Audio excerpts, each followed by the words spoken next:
जगण्याचा पाया, चालण्याचे बळ, विचाराची कळ, तुकाराम तुकाराम.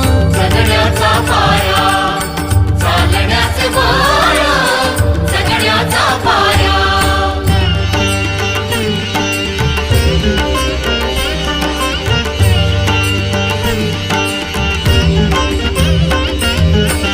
शब्दांचे इमान, अक्षरांचे रान, शब्दांचे इमान, अक्षरांचे रान, अभंगाचे पान,